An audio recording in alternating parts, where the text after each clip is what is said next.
사도행전 27장 39절부터 28장 1절까지 말씀을 제가 봉독해 드리겠습니다.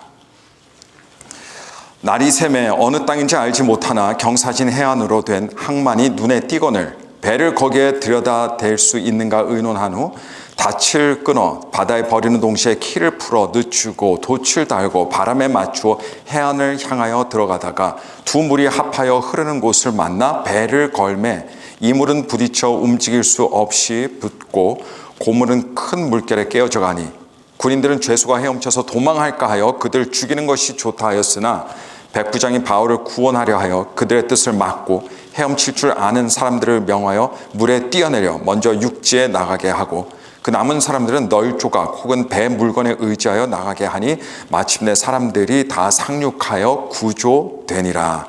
우리가 구조된 후에 안즉 그 섬은 멜리데라 하더라. 아멘. 지난 몇 주 동안 잠시 사도행전 시리즈가 아닌 다른 본문들을 가지고 우리가 함께 살펴봤었습니다. 오늘은 다시 우리가 사도행전으로 다시 돌아와서 사도행전 말씀을 보게 됩니다. 근데 오늘 이제 사도행전 84번째 설교 시리즈인데 오늘 이제 드디어 마지막 장인 28장의 그 첫 발걸음을 내딛게 됩니다. 이 말씀이 좀 뭐냐면 이제 곧 사도행전이 끝난다는 이야기입니다. 우리 사도행전 시리즈가 끝나는 이제 얼마 안 있어 곧장 끝나겠지만 그때까지 사도행전을 통해서 하나님께서 들려주시는 하나님의 존귀한 음성, 하나님의 귀한 음성을 크게 분명하게 듣게 되는 저와 여러분들이 되시기를 간절히 축복합니다. 자, 여러분 오늘 본문을 보시게 되면 바울이 가이사에게 재판을 받기 위해서 로마로 호송되어 가던 중에 자, 바다 백길로 이제 가게 됩니다. 근데 백길로 가다 보니까 유라굴로라고 하는 아주 살인적인 폭풍을 만나게 됩니다. 그 속에서 정말 보름 동안 죽기 살기로 겨우 버티면서 목숨을 부지했습니다. 그러다가 이제 바울이 타고 있던 배가 한 섬 가까이 이제 가게 되죠. 이 섬의 이름 보니까 오늘 본문 말씀 뭐라고 말합니까? 멜리데라고 하는 그런 섬이라고 우리에게 알려주고 있습니다. 여러분 오늘날 이 섬이 계속 있죠. 계속 존재하고 있습니다. 근데 이 섬이 어떤 섬이냐면 지중해 관광 명소로 손꼽히는 그런 섬이에요. 바로 몰타 공화국입니다. 오늘의 몰타 공화국이 바로 2000년 전에 사도 바울과 그 배가 겨우겨우 거기에 도착했던 멜리데라고 하는 그런 섬입니다. 이 멜리데라는 섬은요, 제주도의 한 6분의 1 정도의 크기예요. 자, 제주도의 6분의 1 정도 크기가 강화도의 크기입니다. 강화도, 우리나라 강화도 섬 사이즈와 거의 흡사한 곳이 바로 멜리데라고 불리는 이 섬입니다. 근데 바울과 함께 배를 타고 있던 사람들이 이 섬이 있다는 것을 알고 이 폭풍 유라굴로를 피해서 이 섬으로 간 것이 아니었어요. 배에 탄 사람들은요, 그저 죽음의 공포 속에서 자기들이 어디에 있는지도 몰랐습니다. 어디로 가고 있는지도 몰랐습니다. 그냥 제발 어느 섬이든 어디든 그냥 나왔으면 좋겠다, 이런 간절한 바람만 가지고 있던 그런 사람들이었습니다. 그들이 타고 있던 배가 아무리 잘 만들어졌던 그런 배였다 할지라도 근데 여러분 유라굴로와 싸우고 있는 그 상황에서는요, 그거 아무 의미가 없었어요. 왜냐하면 그 상황에서 처음부터 주도권을 가지고 있던 것은요, 배가 아니었습니다. 바로 유라굴로라고 하는 폭풍이었습니다. 폭풍이 배를 완전히 주관하고 있었어요. 폭풍의 마음입니다. 배가 어디로 가는 거는 폭풍이 거의 정하는 그런 상황입니다.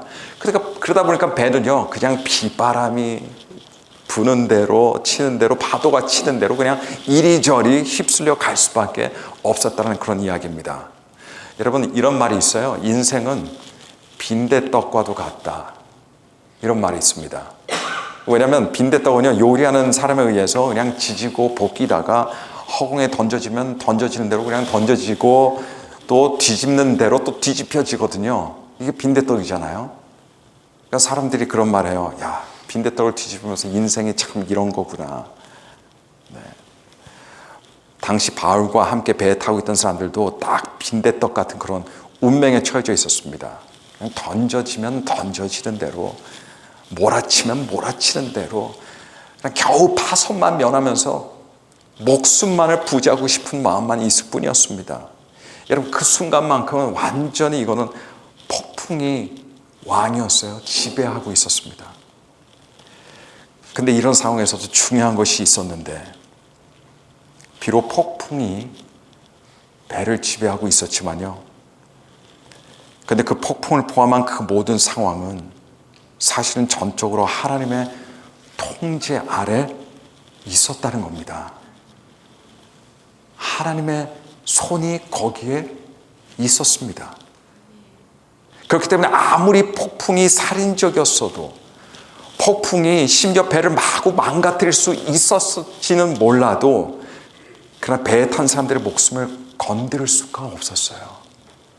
단 한 사람도 건들 수가 없었습니다. 왜냐하면 하나님의 손길이 그 폭풍을 주관하고 있었기 때문입니다. 욥의 경우를 보면 아주 똑같은 그림을 우리가 볼 수 있습니다. 사탄이 하나님께 허락을 받아서 이제 욥을 치기 시작하죠. 인정사정 없이 치기 시작합니다. 그냥 순서대로 계획에 따라서 욥을 치게 됩니다. 그것도 아주 세게 치게 돼요. 전 재산을 다 몰수해갔습니다. 자녀들도 욥에게서 다 빼앗아갔습니다. 욥의 건강도 앗아갔습니다. 하지만 사탄은 욥의 생명만큼은 어떻게 건들 수가 없었어요. 이유는 간단합니다. 왜냐하면 하나님께서 허락하지 않으셨기 때문입니다. 그 이유였어요. 사탄이 그의 힘으로 욥의 소중한 것들을 다 빼앗아갔지만, 그러나 그 모든 상황조차도 여러분, 하나님의 통제 아래 있었어요. 하나님의 주권 아래 있었습니다. 요셉의 경우로 볼까요? 요셉은 그 젊은 나이도 아니죠. 어린 나이죠. 어린 나이에 애굽으로 팔려가서 종이 되었습니다. 게다가 억울한 누명으로 감옥에 갇히게 됩니다.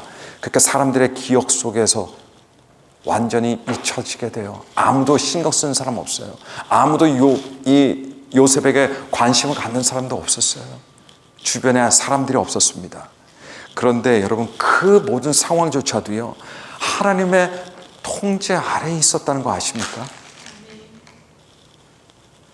여러분들이 이제는 어떤 인생을 사시다가 바로 여기까지 오셨는지를 모르겠습니다. 저도 살아가다 보니까 이 자리에 있는 거예요. 여기에 오기까지 저나 여러분들이나 모두가 그동안 많은 가슴앓이가 있었겠죠. 상처도 있었겠죠. 성공도 있었지만 실패도 있었겠죠. 고생도 많았겠죠. 배신도 당해봤겠죠. 눈물도 많이 흘렸겠죠. 여기 이 삶의 자리까지 오면서 여러분들이 바로 여기에 계실 거라 누가 알았습니까? 아무도 몰랐어요. 누가 상상했습니까? 아무도 상상하지 못했습니다. 그런데 우리는 지금 여기 있는 겁니다. 우리의 삶의 자리가 여기에 있는 거예요. 여러분, 우리가 어떻게 해서 여기까지 오게 됐는지는 정말 정신없습니다. 그러나 한 가지 확실하게 말씀드릴 수 있는 건 이겁니다. 우리의 과거 모든 걸어온 길, 거기 하나님의 통제하심 아래에 있었어요. 하나님이 주관하시고 계셨습니다. 하나님께서 다 아시고 계셨습니다. 여러분들의 모든 과거의 고생, 그래서 하나님 모르는 게 없으세요. 그 순간 하나님 다 보시고 계셨습니다. 그리고 여러분들의 지금의 필요 또한 하나님이 다 아십니다. 욥의 모든 순간들, 앉아서 다 잃은 상태에서 눈물 흘리면서 피부병 때문에 자기 피부를 막 긁고 있던 그 상황에 하나님께서 그 상황을 보시고 계셨어요. 요셉의 모든 순간들 하나님께서 거기서 주관하시고 계셨습니다. 비록 자기는 나 혼자구나라는 이런 생각하고 있었을지 몰라도 거기에 하나님이 계셨습니다. 근데 하나님께서는요, 욥이나 요셉의 경우를 보면요, 하나님께서는 보시고 계시는데 조용히 보시고 계셨어요. 조용히 보시고 계셨습니다. 그리고 하나님께서는 조용히 주관하시고 계셨어요. 여러분, 이 사실을 믿는 것이 얼마나 중요한지 모릅니다. 이게 믿음이죠. 이게 믿음이죠. 하나님 계신다라는 게 이 수준이 아닙니다. 하나님께서 지금도 일하시고 계시고, 하나님의 섭리하심 가운데 우리가 있고, 하나님의 주관하심과 통제 가운데 모든 순간순간들 1분 1초도 다 하나님의 통제 아래 있다고 믿는 거, 여러분, 이게 우리 기독교 믿음입니다. 이거 믿는 것이 얼마나 중요한지 몰라요. 왜냐하면 우리 마음, 우리 삶의 자세, 신앙의 태도가 완전히 달라집니다. 근데 중요한 건 그거거든요. 어떤 일이 일어나냐가 아니라 내가 어떤 마음을 갖냐가 중요한 거거든요. 그리고 내가 어떤 선택을 하냐가 중요한 거거든요.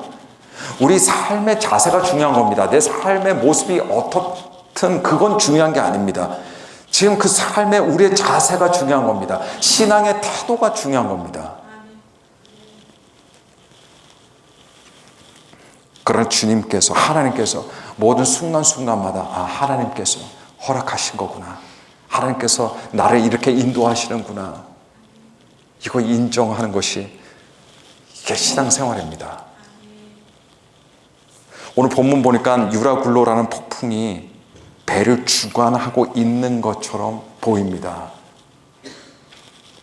그러나 유라굴로는 하나님의 통제 아래에 있어요. 하나님의 통제 아래에 있습니다. 그래서 사람들이 탄 배가 멜리데라는 섬에 가게 된 게 왜냐? 하나님께서 그렇게 통제하고 계셨기 때문입니다. 유라굴로가 보낸 게 아닙니다. 하나님께서 그 배로 하여금 멜리데라고 하는 섬으로 가게 한 거예요. 오늘 우리가 있는 자리, 우리가 서 있는 자리, 우리가 생활하는 자리, 우리의 삶의 모습, 하나님의 통제 가운데 하나님의 인도하심이 있다는 걸 여러분 믿으시기를 바랍니다. 그냥 상황이 아니에요. 그냥 환경이 아닙니다.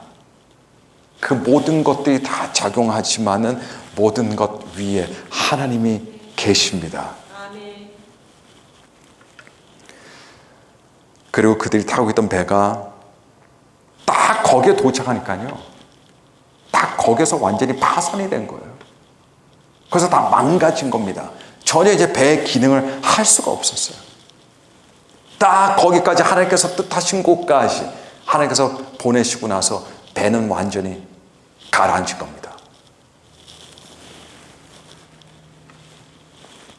이번에 단기 선교 갈 때 저희가 온 성도들이 함께 힘을 합쳐서 모금해서 그렇게 해서 기금을 만들어서 단기 선교가 이루어졌습니다.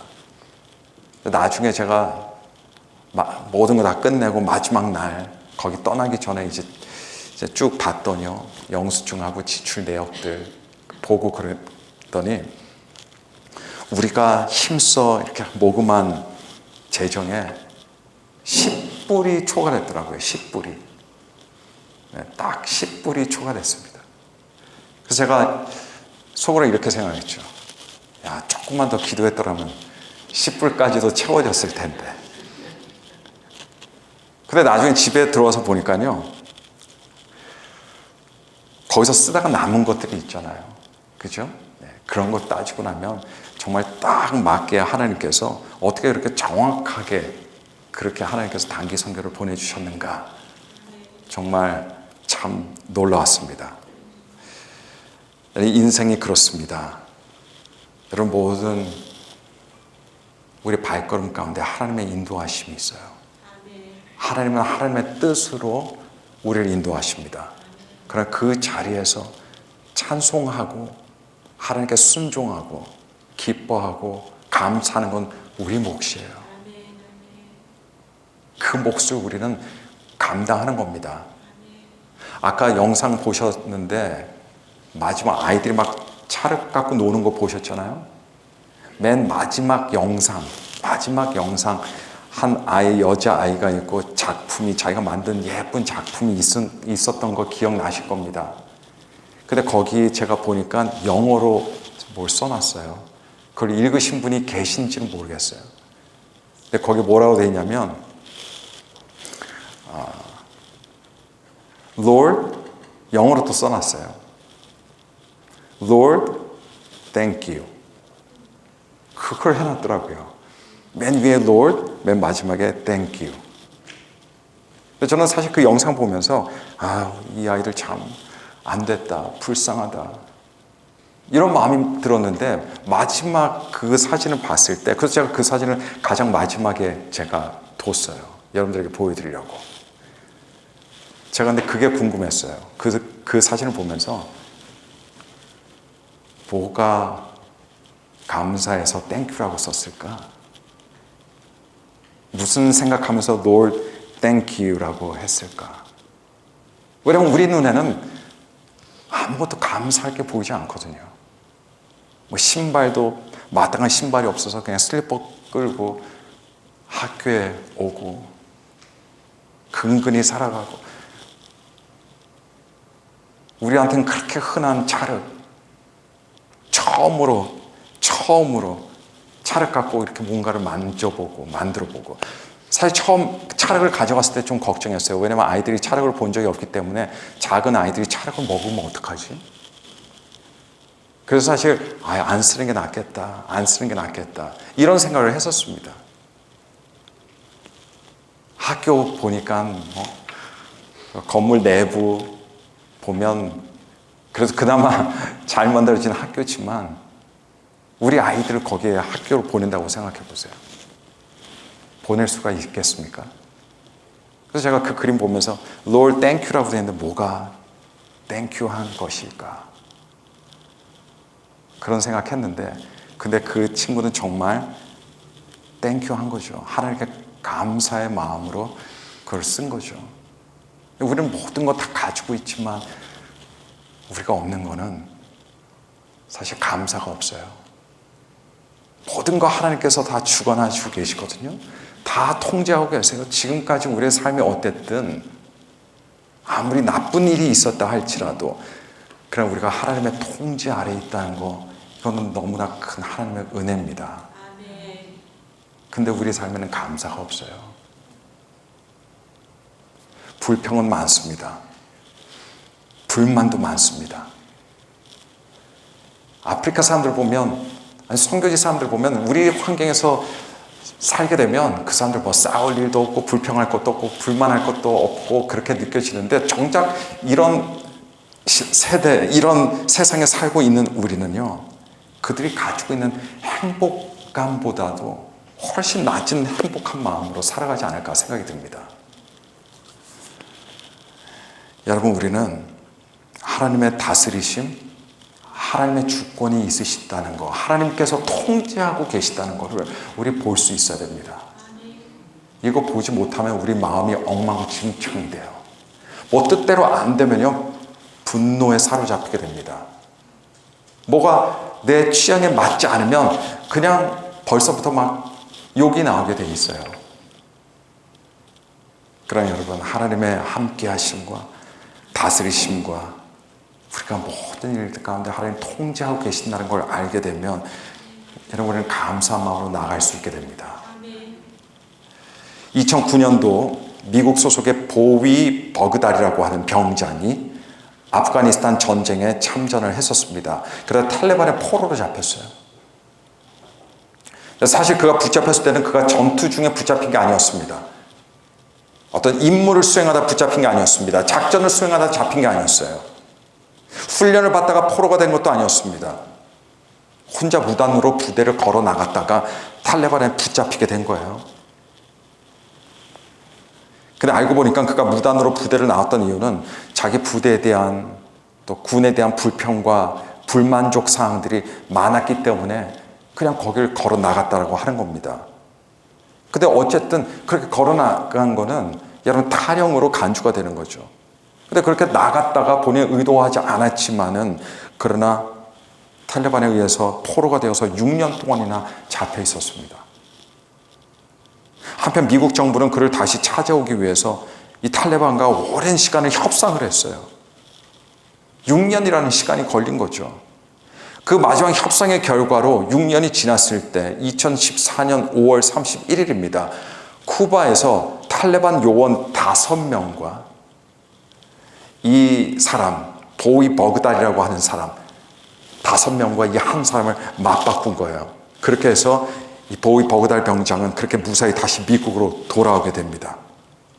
근데 물론 그 이후 이 사람 군 재판을 피할 수가 없었어요. 왜냐하면 무단으로 나갔기 때문에. 군 재판에서 그의 죄가 인정이 됐습니다. 그래서 그 즉시로 2등병으로 강등이 되었고 동시에 불명예 전역으로 군 생활을 그렇게 마감하게 되었습니다. 근데 최근에 뉴스를 보니까 다시 어필을 해서 다시 재판 중에 있다는 것 같아요. 근데 어찌되었든 간에 많은 미국 사람들을요, 탈레반 요원 한두 명도 아니고 무려 5명씩이나 그 한 사람과 맞바꾼 것은 이건 미 당국의 미군의 손해보는 잘못이었다고 생각합니다. 왜냐하면 열심히 싸우다가 잡힌 사람이라면 얼마든지 가치가 있지만은 자기 발로 걸어 나가서 무단 이탈하고 탈영해서 나간 사람을 갖다가 탈레반 요원 5명과 그 한 사람 바꾼 거는 이건 말도 안 된다라고 생각하는, 주장하는 사람들이 있다는 거죠. 그러나 미 정부는 그런 상황 가운데서 단 한 가지 분명한 원칙을 내세워서 그 사람을 미국으로 데리고 왔습니다. 그것도 6년 동안이나 협상하면서.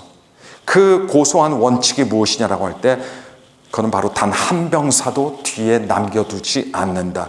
Leaving no man behind. 이 원칙을 고소한 거예요. 그 사람이 어떤 사람이었든 간에.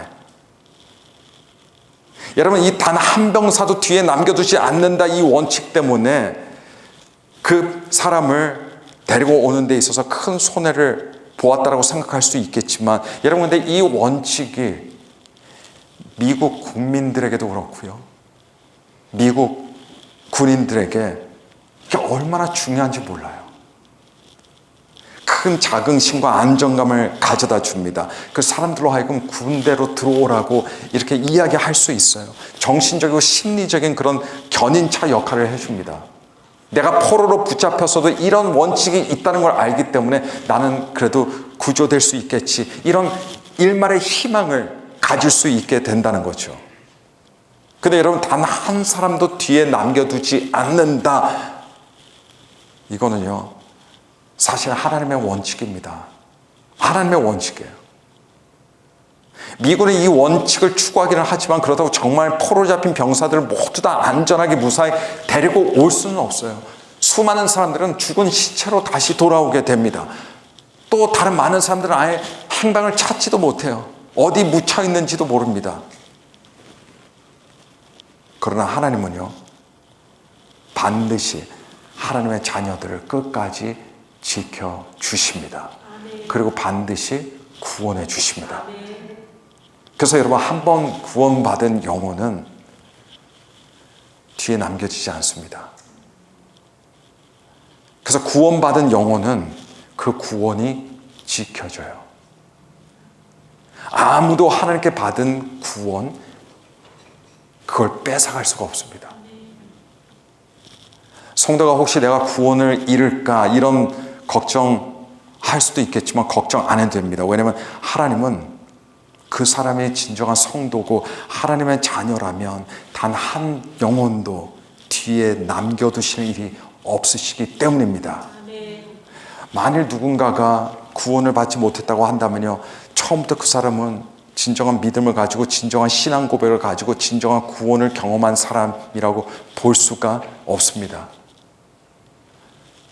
하나님께서 모든 하나님의 자녀를 구원하십니다. 반드시 구원하십니다. 이런 진리가 우리 성경의 곳곳에 이렇게 기록되어 있습니다. 요한복음 6장 39절 말씀 보시면 예수님께서 이렇게 말씀하셨습니다. 나를 보내신 이의 뜻은 내게 주신 자 중에 내가 하나도 잃어버리지 아니하고 마지막 날에 다시 살리는 이것이니라. 하나도 잃어버린 바 되지 않습니다. 양 100마리가 있는데 그 중에 한 마리가 길을 잃었어요. 우리 같으면 한 마리니까 할 수 없지, 아깝다.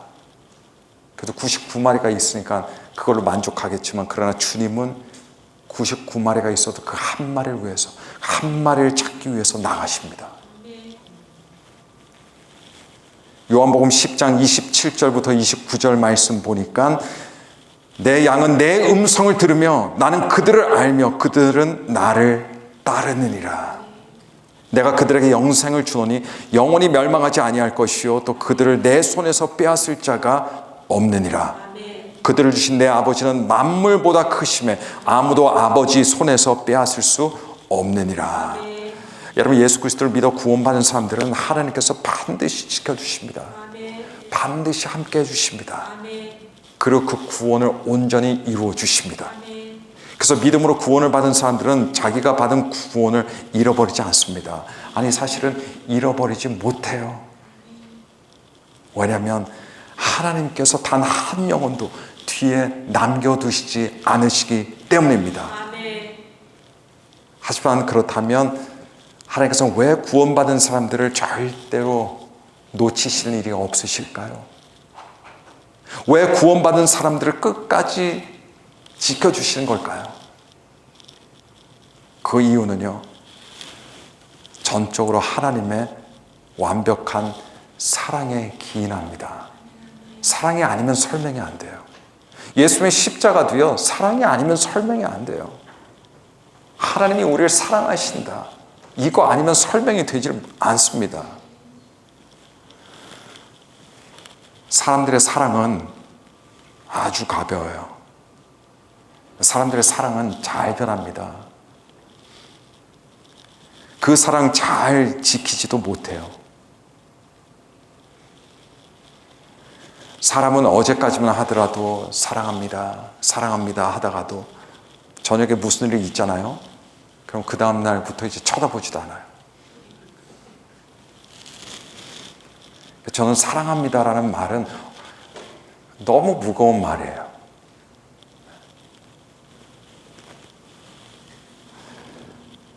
그러나 하나님의 사랑은 다릅니다. 어제 하나님께서 사랑하셨다면, 내가 너를 사랑한단다, 이 음성을 어제 들으셨다면 오늘도 그 음성 듣습니다. 그리고 내일도 들어요. 변하지 않아요. 우리가 아무리 뭔가를 잘못하고 실수한다 해도 하나님의 사랑은 변하지 않습니다. 하나님의 사랑은 완벽한 사랑이기 때문에 그렇습니다. 로마서 8장 38절부터 39절 말씀 보니까 내가 확신하노니 사망이나 생명이나 천사들이나 권세자들이나 현재 일이나 장래 일이나 능력이나 높음이나 깊음이나 다른 어떤 피조물이라도 우리를 우리 주 그리스도 예수 안에 있는 하나님의 사랑에서 끊을 수 없으리라. 아멘. 여기서 보니까 우리를 어디에서 끊을 수 없습니까? 어디입니까? 하나님의 사랑이에요. 아멘. 하나님의 사랑에 모든 것이 지금 집중되어 있는 겁니다. 뭐 때문에 그러냐? 하나님의 사랑 때문입니다. 하나님의 사랑. 여러분들을 향한 하나님의 사랑은 그런 사랑이에요. 이 세상에 그 어떤 것도 누구도 빼앗을 수 없고 변하게 할 수도 없고 끊을 수가 없습니다. 왜냐하면 그 사랑의 주체가 하나님이시기 때문에 그래요. 하나님이시기 때문에. 제가 초등학교 5학년 때 기억합니다. 가족이 함께 제주도 갔어요. 그 아버지와 함께 한라산으로 올랐습니다. 한번 한라산 가니까 끝까지 가야죠. 근데 제가 태어나서 처음으로 등산한 겁니다. 그때 5학년 때가. 우리 남한에서는 그래도 가장 높은 산이잖아요. 가는데 그런데 그 산길을 올라본 적이 없었어요. 저는 얼마나 힘든지, 얼마나 중간에 가고 싶었는지, 얼마나 포기하고 싶었는지, 내가 왜 따라왔나, 그 생각하면서 올라갔어요. 그런데 마지막 가니까 진짜 가파른 곳이 있더라고요. 그때 올라갈 때 아버지께서 손을 위에서 잡아주셔서 이제 끌어주셨어요. 여러분, 그렇게 해서 한라산 정상에 올랐어요. 근데 가만히 생각해 보면요, 여러분, 제가 아버지 손을 잡아서 한라산을 오른 게 아니라, 물론 저도 잡았지만 그런 아버지가 제 손을 잡아서 이렇게 올려주셨기 때문에 거기 올라갈 수 있었습니다. 저도 물론 잡았지만 그러나 중요한 건 제 손의 힘이 아니에요. 중요한 것은 아버지의 손이었어요. 아버지의 손. 그리고 아버지의 손에 힘이 그만큼 있었던 이유, 그리고 그 힘을 제 손을 잡았던 이유는 뭐 때문이겠습니까? 바로 아들 향한 사랑이었겠죠. 사랑입니다. 마찬가지입니다, 여러분. 이 세상에서 우리를 우리 주 그리스도 예수 안에 있는 하나님의 사랑에서 끊을 수 없는 것은 왜냐면요, 하나님의 손이 우리를 놓지 않으시기 때문에 그래요. 우리는 뭐 살다가도 그냥 이러면 막 놓아버리고 싶고, 아유 하나님 그만할래요, 아유 하나님 포기할래요, 아유 하나님 저 그냥 편하게 살래요, 이런 유혹의 마음도 많이 들지만은, 그러나 우리를 붙잡는 손이 있기 때문에 우리는 계속해서 거룩한 그리스도인의 삶을 살 수 있는 겁니다. 그리고 계속해서 헌신된 하나님의 자녀로서 살 수 있는 거예요. 왜냐하면 내 힘이 강해서가 아니라 하나님 아버지의 손의 힘이 강하셔서 우리를 붙잡아 주시기 때문입니다. 여러분, 구원을 이룰 수 있는 것인가 아니면 이룰 수 없는 것인가에 대한 대답은요, 전적으로 누가 구원하는지에 대한 답에 달려있는 거예요. 만약 하나님께서 우리를 구원해 주신다고 한다면 구원은 이룰 수가 없어요. 왜냐하면 하나님이 구원해 주시는 분이시기 때문에. 그럼 만약에 우리가 우리 스스로 구원을 얻어야 된다고 하면 우리는요, 구원 얼마든지 이룰 수 있습니다. 언제든지 이룰 수 있어요. 어디서든 이룰 수가 있습니다. 왜냐하면 우리는 그 구원을 지킬 만한 능력이 없기 때문입니다. 그러나 하나님께서 우리를 붙들어 주시기 때문에 우리가 어떤 상황에 있든 어떤 환경에 있든 그 손이 우리를 붙잡고 있기 때문에 우리는 하나님의 자녀로서 예수 그리스도 안에 있는 구원을 우리는 계속해서 누리게 되는 겁니다. 오늘 본문에 보시면 모든 배에 탄 사람들이 276명이었어요. 단 한 사람도 빠지지 않고 다 구조를 받았어요. 하나님께서 그렇게 약속해 주셨기 때문입니다. 이거는 기적적인 일입니다. 배는 완전히 파손되었지만 그러나 그들은 모두 목숨을 구할 수가 있었습니다. 왜냐하면 하나님께서 그들을 구조해 주셨기 때문입니다. 제가 이런 이야기를 본 적이 있습니다. 어느 한 가정에서 키우던 개를 이 애니멀 쉘터를 버렸어요. 근데 다행히 얼마 시간이 오래 지나지 않아서 그 개가 새로운 주인을 만나게 됐습니다. 정말 다행이죠. 그래서 다시 주인의 사랑을 듬뿍 받으며 살게 됐습니다. 근데 보니까 이 개에게는 굉장히 이상한 습관이 있는 거예요. 아래층에 자기가 있는 곳, 밤에 집이 있어요. 아래층에. 주인의 집은 위층에 있습니다. 근데 꼭 밤만 되면, 평소에 올라가지도 않다가도 밤 시간만 되면 그 2층으로 올라가는 거예요. 자기 침대가 밑에 층에 있는데도 불구하고 낮에는 다 거기서 밑에서 다 자고 자기 집처럼 사용하는데 마치 보초 서듯이 그렇게 앉아 있는 겁니다.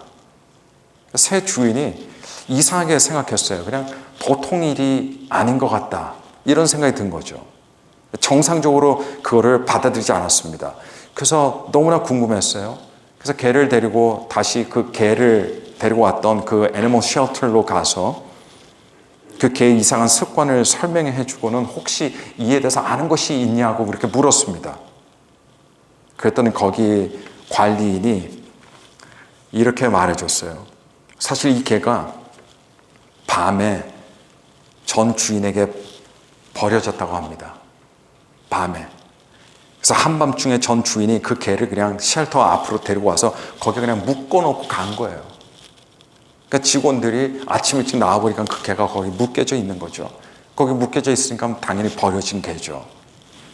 아마도 그래서 그 관리인이 추측하기로는 이 개에게는 그게 큰 상처가 돼서 밤에 또 자기가 버려질까, 그런 상처 때문에 밤에 잠도 제대로 자지 못하고 새 주인의 침실 앞에, 거기 문 앞에 지키고 있었던 것 같다라고 이런 말을 듣고 나서 이 새 주인이 마음이 아파서 그날부터 그 개에게 이렇게 말했다고 하죠. 밤마다 걱정 마. 우리는 너를 절대로 버리지 않아. 너는 우리 식구야. 너는 우리 중에 가치 있는 일부야. 그러니까 너 편하게 자도 돼. 아무도 널 버리지 않아. 여러분, 우리 하나님은 예수 그리스도를 믿고 그리고 이 평생 하나님을 사랑하기로 작정한 저 여러분들을 버리지 않으십니다. 그래서 우리는 버려지지 않아요.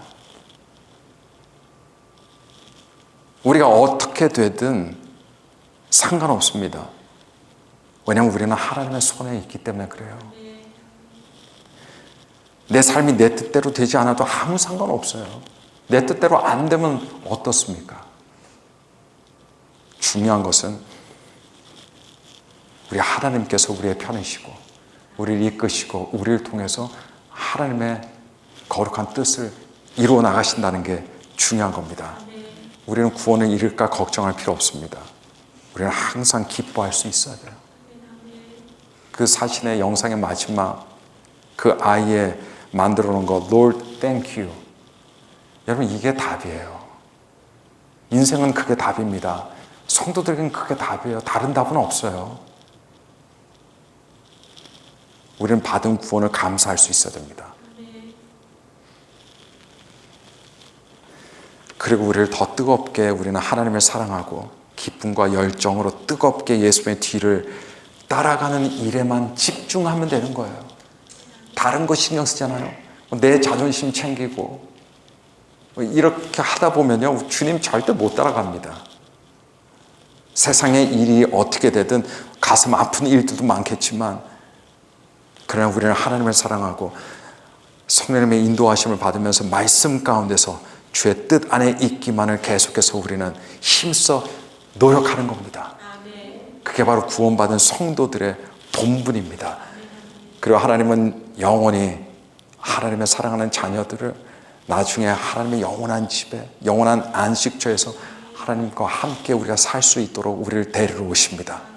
우리는 이런 확신을 가지고 그날을 믿음으로 준비하며 사랑하며 기다리며 살아가면 됩니다.